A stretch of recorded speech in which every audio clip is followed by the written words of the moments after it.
results in all these little circles. Let me see if I can use a pointer. So you see all these little circles, and then each of these circles represent a group of very similar cells. And then you can look at the little chart that is shown in each of these circles. The order and the color of these little pieces is always the same, and it's only the height of the pieces which is adapted. And this represents the MFI of this group of cells. So if we light up this small example here, then we see that there's a large orange piece. So we have a high CD19 expression. There's a bit of MHC class 2 there as well, here in the dark red. And then all the other ones are rather low. So we are talking about B cells. But as you might see, there are actually quite a lot of circles here which have a very similar pattern. And there comes our second level of clustering, which is the hierarchical consensus clustering that we're using on these clusters. So it's a clustering of clusters. And that is then typically visualized in this background color. So here we see that now all of these B cells have the orange background color here. The main advantage of this approach is that we can first use a very fast, but maybe not super smart approach to get from the cell level, where we have maybe millions of cells, to a manageable number of clusters. And then we can use a much more advanced and thus also slower clustering approach to get to our final populations, because then in general we see that these meta clusters really correspond pretty well to the manual labels given to these cells. So here in the inset we have some FlowSOM labels that were extracted and that were then afterwards applied and mapped onto the tree without having been used for the clustering at all. And then you see that there's a very nice overlap. We did some recent improvements. So for those people willing to tackle R and to start programming in R, I can really recommend having a look at these functions. For example, we now have the get features function, where if you have built a model and then you have a whole bunch of FCS files that you want to map onto this model and get all the percentages of clusters, percentages of meta cluster counts and whatnot, MFI values out of it, this is now very easy to do with the get features function.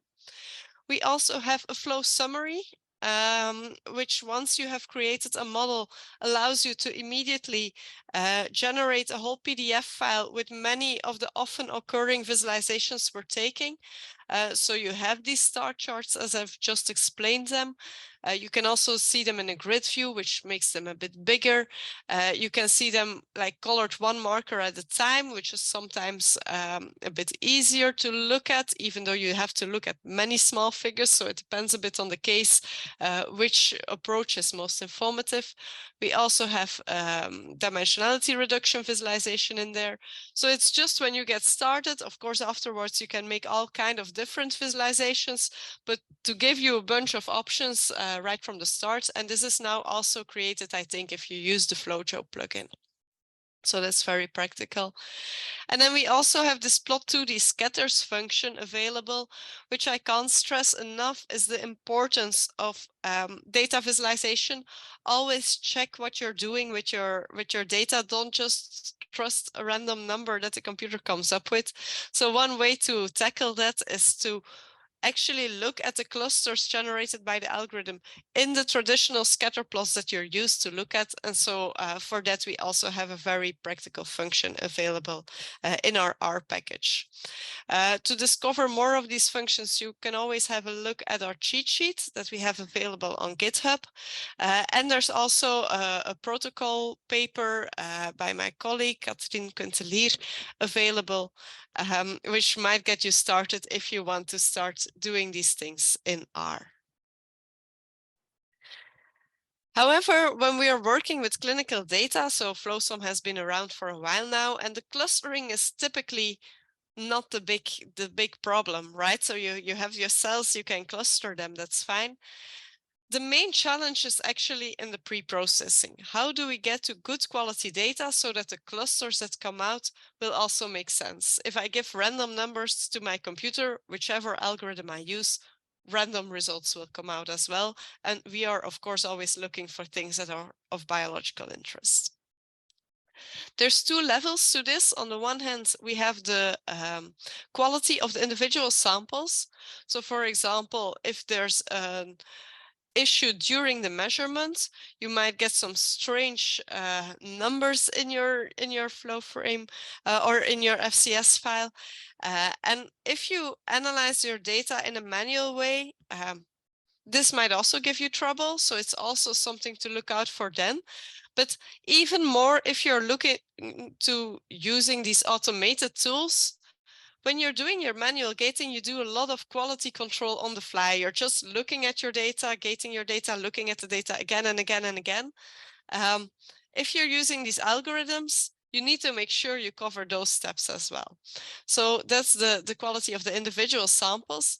And once you've done that, you might also be interested in actual more than one sample. Your experiment is rarely just one. So then maybe batch effects can also have a big influence on your results. So that's also something to really look out for and to try to tackle. The tool we developed for this first issue is called PeacoQ. And the reason for this name is that we're really peak oriented in doing our quality control. So how it works is that we start with this pre-processed FCS file. And then you bin the samples over time. So here the x-axis is the measurement over time, and your cells through your flow cytometer, they're going into a random order. So you just take each time frame and then you look at the density peaks that are present there. So if you have a bimodal marker, then you would expect that you have always in each of these time bins, you have a negative population and a positive one. Of course, it can depend a bit on your marker, what kind of distribution you would see. Overall, you would really expect this pattern to be stable over time. So we cluster and filter these peaks and then start looking for outliers. This is done on the one hand across all markers with an isolation tree, and then also for every marker individually using this median absolute deviation score. And this way we can really detect if there's a sudden shift in the data, and we are managing to remove those regions and end up with a clean FCS file. If you have a look here, we are kind of intentionally introducing some issues. So on the one hand, we have some speed changes to the machine, and here on the left, actually there are some speed changes, but they don't really have much impact on the measurement values of the machine. While on the other hand, in the second case, it's a very abrupt speed change, and then you really see that there is an impact on the measurements that the machine is recording. And then you can see we compare here with a few other tools that were available at the time of our publication. And then you can see in the case where actually there might be a change in speed, but it does not have an impact on the measured values, PeacoQ will not remove anything. Some of these other tools will already do cleaning just based on the fact that the speed is changing. And that's then something you need to consider. In our hands, we think in most cases, if the measurements are actually not impacted, we do not want to lose these events. And then the other important element of our tool is that also that it can take multiple pieces that have a similar expression pattern. So if something is disturbed and then it goes back to normal, and then you have a second issue happening, we can keep separate pieces, and some of these other tools are only able to select one consecutive good piece, and so that's also an important improvement we wanted to make available by our tool. We also tried it out on mass cytometry and spectral cytometry data. For mass cytometry data specifically, you might want to make some small adaptations to the parameter settings, which are also described in our manuscript. But overall, our tool really does a good job in our hands, at least on both traditional cytometry data and mass and spectral cytometry data. Some small tips and tricks if you're going to use this tool. Sometimes you have these margin events. This is in particular, if you suddenly have these, I sometimes get FCS and there are these huge negative scatter values, which really make no sense at all. Sometimes you have lots of values heaped up on the axis on the positive, that because they're starting to fall out of your detection range, things like that. Peacock works best if you remove those first. So in the library, there's also a remove margins function available that you can use to remove these margin events. Also, Peacock can make a heat map overview where you run Peacock on every sample individually. But then if you want to get a quick overview of, okay, for which samples were there now actually issues and where was a lot removed, there's this nice heat map functionality where you get a full overview of your whole experiment. And finally, I want to point out that very recently it's also been incorporated into FlowSOM as a plugin. So that was very nice for us to see, and I hope that will make it more widely accessible to people to use as well.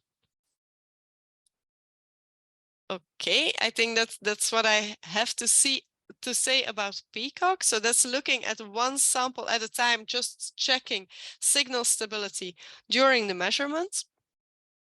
Then if you have multiple samples, and especially if you have multiple samples measured over either a longer time period or maybe over multiple machines, things like that, you often get technical differences between the samples, which are not the differences you're looking for, because you're interested in what makes this sample biologically different. And that's often a big issue when analyzing these larger data sets, especially in clinical settings or in clinical studies. And that's why we came up with the CytoNorm algorithm. So it's a normalization algorithm. And what we do here is actually that we recommend you to have at least one control sample available that you measure in each batch. So this control sample would be a single sample that you split into multiple aliquots that you can take along in each of the batches. If it's possible, it's even better to have two control samples. In that case, you would still use only one to learn about the technical differences, but you can use the other one to see if the different samples are impacted in a similar way, and if these correction measures that you're learning will actually apply also to the other samples. You have a validation sample in that case. So if it's feasible for your study, taking along two control samples is really recommended. Otherwise, try to go for at least one. And in the end, I will maybe give some tips on what to do if you do not have any control samples at all, but this always complicates the situation. So if you have them available, please try to make that work for you. Okay, so let's say we have two control samples. They were measured along on the different batches. So here in the example visualization, we have 3 different batches. We have the control sample, and then we have actually all the samples of interest which fill the rest of the plate. These were measured by a mass cytometer. We have also already some experience with using CytoNorm on flow cytometry data, so that's not exclusively for mass cytometry. We have our FCS files, and the first thing we then do is we make an aggregate of the control samples, and we actually apply FlowSOM to these control samples. The reason for this is that we notice that sometimes batch effect might be really cell type specific. So some cell types, even though they have a very similar marker expression, would still undergo a different shift due to these technical differences. And therefore, we then apply our normalization on each of these meta clusters separately. So for every metacluster and also for every marker individually, so we do this in a unimodal fashion, we will look at the distribution of this marker in each of our control samples. And we know this is the underlying, it's the same sample. So this expression should correspond to each other. And we quantify this distribution by looking at quantile values. So we look at where is 1% of the data located, where is the 2%, where is the median, up to where is the maximum.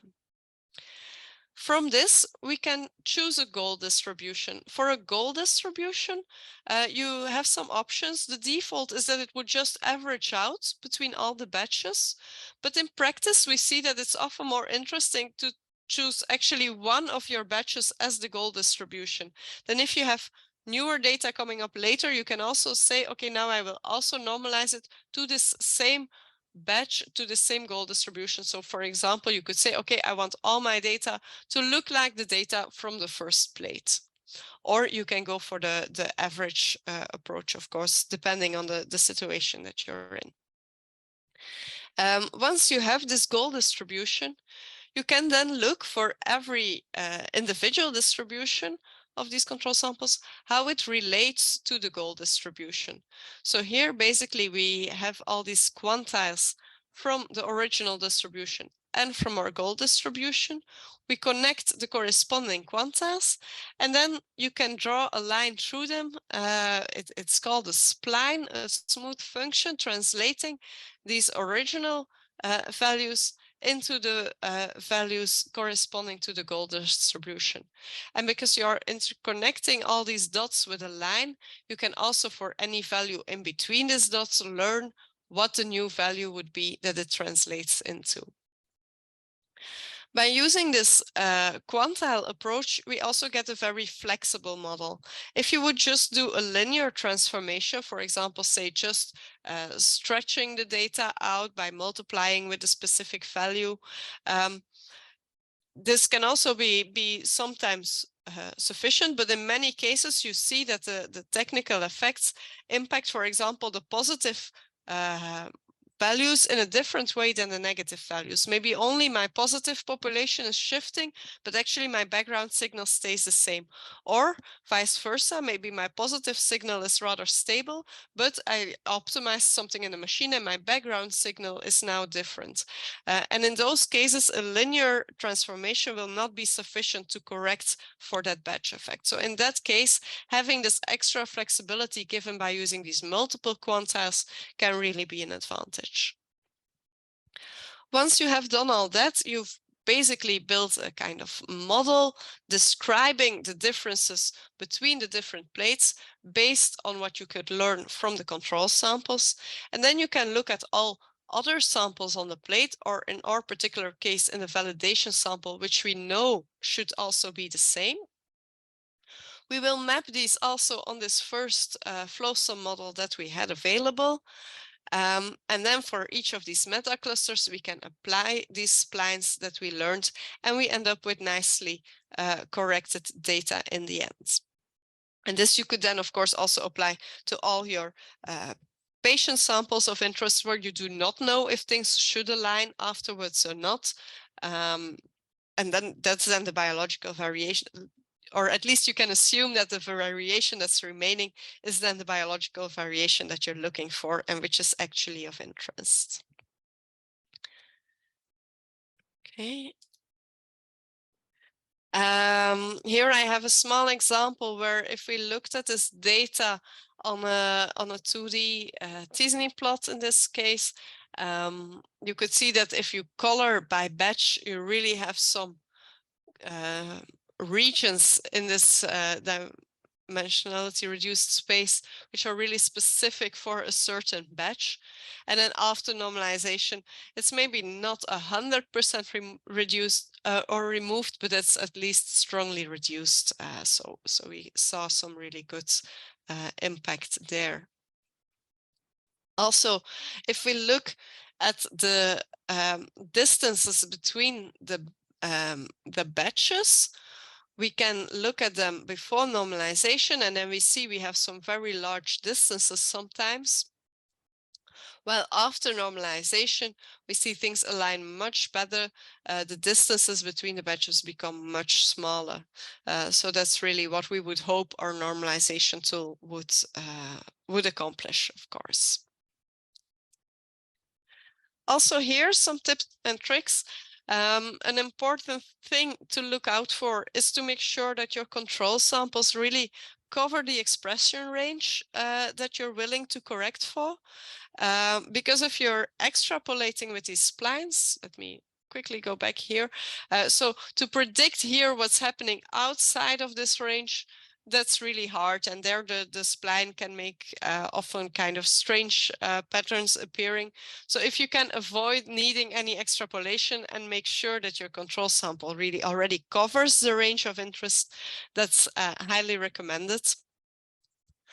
Also check the clustering results. So we are using this clustering step in CytoNorm.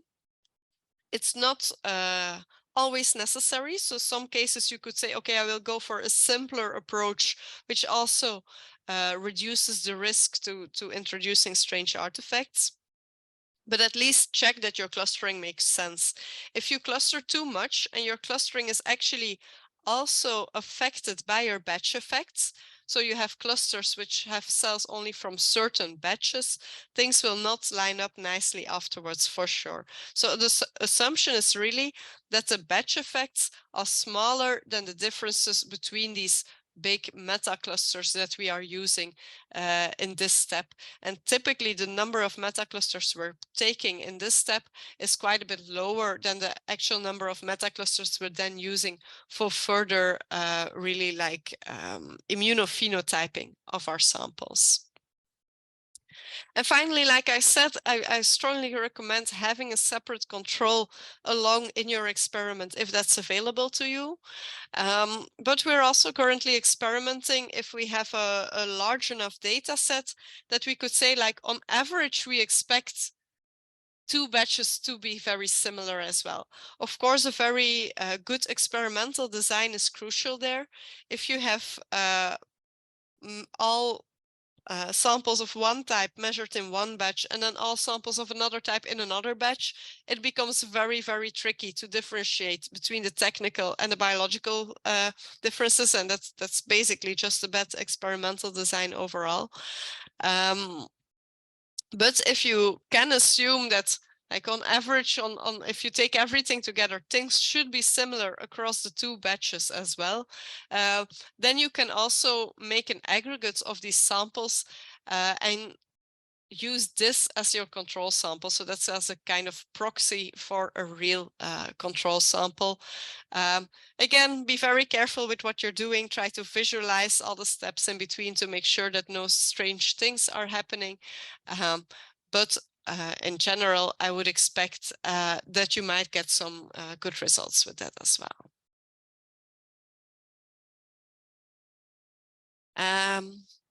Okay, and I think with that, I introduced these 3 algorithms, and now I will go on to explain in some more detail some specific applications that we have used these on. I will start with a study from my colleague Anneliese Emmanuel, where she was investigating CVID patients and try to differentiate them from other patients with primary antibody deficiencies and also from a set of healthy control samples. In this specific case, there were 3 different tubes or 3 different panels that were measured for each of these patients. So this means we also create 3 different FlowSOM models. So you can't bring multiple tubes together into one FlowSOM model. I would really not recommend trying to do any imputation or things like that. No, we just built 3 separate models. But once you have those, you can start extracting all your features, and then you can have like a long description of each patient where you have both B cell percentages, T cell percentages, and all these things grouped together, describing each of your patients. Then in the next step, we use this to build some predictive models. And then you can see on the one hand, we built some predictive models using only the manually gated properties of the patients as input, or we use these properties extracted from the FlowSOM model. So this can be your percentages of your clusters and or meta clusters. You could also use some percentage of your cluster in comparison to your meta cluster. There's some different options here. But all in all, we see we reach a much better accuracy when using these FlowSOM features compared to the manual ones.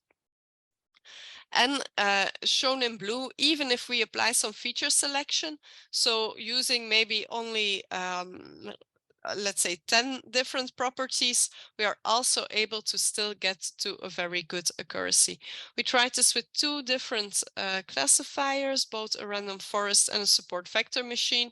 The support vector machine couldn't handle feature selection for some unexpected reason, but overall with the random forest, with and without feature selection, we got really good results here. Important is if you build a predictive model like that, you can then also start to extrapolate, extract these feature importances where you say, okay, what is the model now using to make these decisions? And then you get some defined clusters or other features extracted from our model that differ between these three groups of samples. And this can then really be used as a hypothesis generator, because these might be potentially very interesting biomarkers for further really diagnosing these patients. So right now, I would not say this is a model that you would immediately implement in the clinic, but it's a great starter for further research. And maybe at some point in the future, we might get to a model that is actually applicable immediately in the clinic. We also applied these tools in a study where we were looking at COVID-19 patients. So here, the data was already pre-processed to a certain level with some other tool provided by the people who were actually measuring the data. We still applied some quality control with Peacock. So for example, you often see that at the start of the measurement, there's still some things aligning and setting up, and then that you have some strange signal there. So that's, for example, here removed. And then actually we first used a rather small FlowSOM model, only using a subset of the markers, just to be able to differentiate the non-granulocytes from the granulocytes. We could not do this with a fixed gate because you would really see quite some differences between the patients, between the samples, on where these populations were actually located.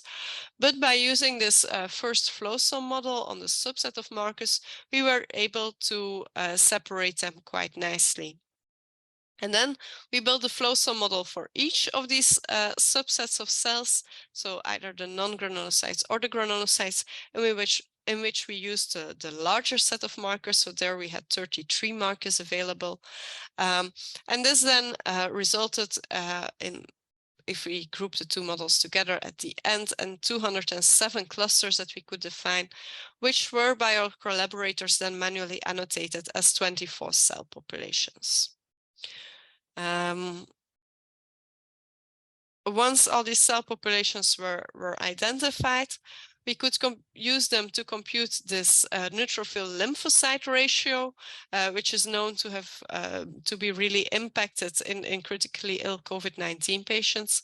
And then we could identify 4 groups of patients, or like it's a kind of range here on how strongly this neutrophil lymphocyte ratio was impacted. And then we could do a further exploration of how all of these specific immune cells were impacted along these different groups. Also some more gradual changes here, where you could see that some of them were, for example, more similar between R1 to R3, while some others where R3 was already much closer to R4. So this could really give an insight into the subtle differences between all these different cell types. Okay, and then a final application about the diagnosis of myelodysplastic syndrome, so MDS. And here also we started with pre-processing and quality control. This was a project that already started earlier and we were still using Flow AI for the pre-processing or for the quality control of the individual samples at the time. So we had that QC step. We also had some automated doublet and debris removal. We had some compensation, transformation, and so on, of course. And then once you have all these pre-processed FCS files, you can continue onwards and start using a FlowSOM model to identify all the different populations. And then in this case, we identified on the one hand for every metacluster the size, so basically the percentage compared to the full sample, but also the MFI per parameter and the CV per parameter, because in this case we knew that that the variability inside of a cluster could really be of some impact as well. And again, so you can then extract all of these for each of your patients. Maybe a remark to make here also just as a general trick to pay attention to when you're applying this kind of pipeline is when you build such a FlowSOM model, you might do it on a subsampled set of cells. So FlowSOM is fast. It can handle maybe a few million cells, but also not 100 million, depending, of course, on your computing infrastructure. But that's like typically on a normal laptop, I would say 3-4 million is really feasible. More than that, you need a bit more patience. But then once we start extracting these patients, then of course we map the full sample. So here every cell of each of these patients, after pre-processing and removing the irrelevant measurements, gets mapped onto this FlowSOM tree. And then once we have all these extracted features per patient, again, they went into some predictive modeling. There was a cross-validation optimization step here for the model selection. This learned us that the random forest again seemed to be the way to go. And then this was also validated on an independent validation cohort to predict whether the patient would be diagnosed with MDS or not. And so we again reached very nice results in this case. This was work from Caroline Duets in collaboration with our lab, and it's now also been published. Okay, and with that, I'm getting towards my conclusions. So I think one of the things as I want to recommend everyone is please already think about your analysis when you're doing the experiment design. So I know when people are still in the lab, maybe they're thinking, okay, I will look at all these computational things afterwards. I don't want to be worrying about statistics yet when I'm still setting up my experiment in the lab. But it is a good idea to really think about it up front. It will solve so many issues in the long term. And you just need high quality data if you want to get to any high quality results, whichever tool you would be using. Also, don't just count on the summary numbers. I can't stress enough how important I find quality control and visualizing your results basically along every step of the way. So you want to do this when you're starting, during your QC pipeline, but also once you start clustering, you want to inspect that the clusters are what you think they are. You want to maybe do some visualizations once you have these predictive models. You can do so many things. Please make the most of it and try to visualize all of these things to really get a deep understanding of what's going on in your data set. And then finally, I don't think it's necessary that all of you know all of like the mathematics and the nitty-gritty of what goes into the development of these algorithms, but do know that most of these algorithms make some assumptions. And then it's also important to take these assumptions or keep these assumptions in mind when you start analyzing the results. This also applies on many different levels. For example, I mentioned the assumption that we're making in CytoNorm, that there your batch effects will be smaller than the big differences between your cell population. So, okay, my B cell population will shift a bit, but it will not suddenly look like a T cell kind of ID. It's an assumption we're making. Maybe it's not guaranteed in your specific data. With FlowSOM, you have these the nice trees that you're seeing. Do know that they are connected, so that the clusters which are connected are very similar, but the clusters which are not connected, you can't really conclude that they are absolutely super different. They might also be quite similar. They're just not as similar as the one which are connected. Things like that. I sometimes see people over-interpreting this result. Also, t-SNE and UMAP plots are quite easy to over-interpret. So be careful, have some understanding of the assumptions that are made by the algorithms. I hope I was able to bring part of that insight for at least the 3 algorithms that we have developed in our lab. And if you're going outwards and using other algorithms, also have some idea about the big lines on how such an algorithm works, so that you understand how it's working, even, or like not necessarily all the difficult mathematics, but some idea of how you should interpret the results is really crucial to make sure that what you're saying is making sense. I sometimes hear people say that they want to get away from this very biased manual gating, and now they will use computational tools to be completely unbiased. I'm always very careful when I hear something like that. I don't think anything is unbiased. These algorithms have their biases as well. Please just be aware of them. And they will be different, and they might be less, or they will be,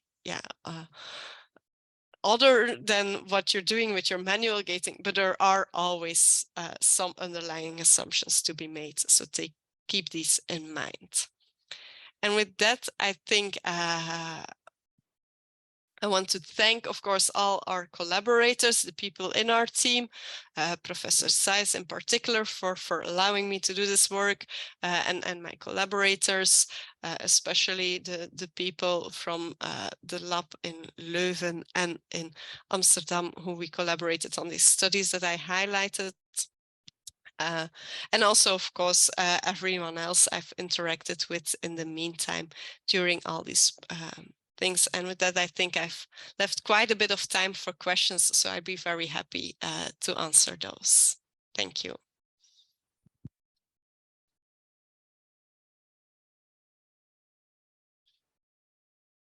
Thank you, Sofie. That was great. Do we have any questions here in the room? Sofie, fantastic talk. You know, many of us in the room here are responsible for training some of our scientists on how to analyze data. And one of the questions I frequently get is, oh, should I gate on single cells first, or should I gate on scatter first? And I go, yeah, it really doesn't matter. And actually, what I'm thinking now after seeing your talk is maybe I should be saying, you know, you should probably clean up your data first. And I'm wondering if you have anything more to add to that, that thought. So you mean like whether you do your doublet removal first or your debris filtering first? That's what the question you're addressing? No, I'm saying skip that step altogether and just go straight to PeacoQC or CytoNorm or something like that. No. So I think it's super important that you take as many quality control steps along. So please keep removing your doublets and your debris. You can think about order, and I don't think there's a completely final answer there about that you need a specific order. Some things make sense, so we remove our margins before we do compensation, things like that. I think in general, there is a certain order to these things. The protocol that I mentioned there, so we showcase how you can use FlowSOM, but it also includes these pre-processing steps, might give a nice idea to people who want to learn more about it. But please keep doing as many quality control steps in between. And basically Peacock would replace, if you're doing a time gate, I sometimes see people doing it manually as well. It's also an option. Of course, if you do it manually, probably you're looking at just one marker or maybe 2 or 3 if you're very, very enthusiastic about it. With Peacock, you have the advantage that you will look at every channel that you're measuring. So that's why I would still recommend that approach. But please keep doing these steps as well. Only high quality data can lead you somewhere worthwhile. Thank you. Maybe we'll take one of our online questions. Kathy Daniel asked, is there a threshold for quality of FCS files that is needed for PeacoQC? For example, if an FCS file is 80% poor events or by quality over time, would PeacoQC be able to clean that file? Okay, so with Peacock, we're really looking for a stable signal over time. And then it will look for a good region of this stable signal. So it depends a bit on what you would call this 80% bad quality. If you have lots of unstable regions, they might be able to get filtered out and you might get to your nicely stable 20%. But I'm trying to think of an example. For example, if you let your what I see sometimes is if your tube runs dry and then you're still measuring events, but of course they have completely different distribution than your actual sample. If it's a small part, Peacock will notice and filter it out. If that is 80% of your data, Peacock might think, okay, this is the nice and stable part and I will only keep this part. So it doesn't interpret which cells are actually present in there. It will just look for a nice and stable signal. I hope this kind of answers the question. That's a good answer. Any more questions, Caesar? Hi, Sophie. Nice to virtually see you. It's Louis. Very nice presentation. Just a very quick question. So something that I struggle with CytoNorm is you kind of have to know what your K value is right from the get-go. It's a manual input. And so, you know, I guess the general consensus out there is that you start with a high number and you kind of backtrack and see what kind of makes sense and look at the matrix that you get with your heat map and kind of identify how many clusters you are, and that's what tells you. But have we moved beyond that? Is there another algorithm that potentially can scan your data set and inform you of what that K value should be to input into FlowSOM? Just want to pick your brain about that and probably if you know how things have evolved with that. No, I agree. It's a difficult question, right? This number of clusters to pick, and I also feel like there isn't a one simple answer, and I feel like there might never be a one simple answer because it just can depend a lot on how your data is structured and what you're actually talking about. So I think that the general approach you're sketching of make sure you're high enough, it's always easier to merge things than to split things apart is certainly true. For FlowSOM and for the fingerprinting, so like I said, not in the CytoNorm clustering, because there you're tackling a completely different question, and there you want to make sure you don't have too many. Then for the meta clustering, there are some approaches. So I think we are looking in ways to validate that every cluster is kind of unimodal at the end. That's the goal. And there are some metrics you can apply to that, but I don't feel like there's a simple way to immediately get to the number. And I know there's some other algorithms out there who don't have this parameter, but then typically they have different parameters which also influence your number of clusters. So it's kind of moving the question to a different parameter, and sometimes these are easier or more robust to pick something for, sometimes not. One approach that can be helpful sometimes is to look at some dimensionality reduction. This can give you some idea, like the number of islands you see appearing, but of course this doesn't tell you when two islands are really separate. That's just a kind of visual thing. Plus, sometimes you have these gradual changes happening, so where it's more of a continuum. which might in such a dimensionality reduction just be like one island which has a gradient going over it, which you might still want to really be split into separate clusters. So there are some tools. I think looking at your 2D scatters is always a good idea, just to make sure that what you're doing is making sense. Yeah. Great, thank you. We'll jump back to our online attendees.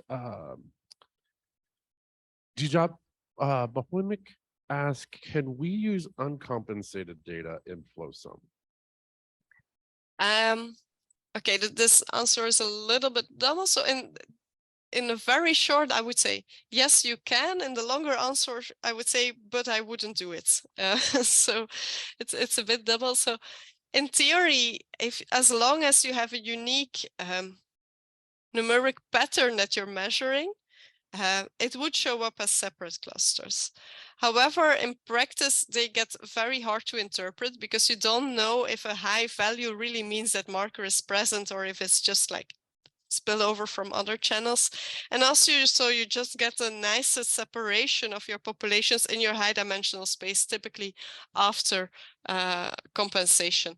So if you do it, probably your result won't be super dramatically bad, but I still think it would be better if you do proper compensation first. Great, thank you. We've got time for one more. Anyone? All right, back to online. Dibajit also asked, does PeacoQC need untouched FCS file, or can it work on a gated and exported FCS file?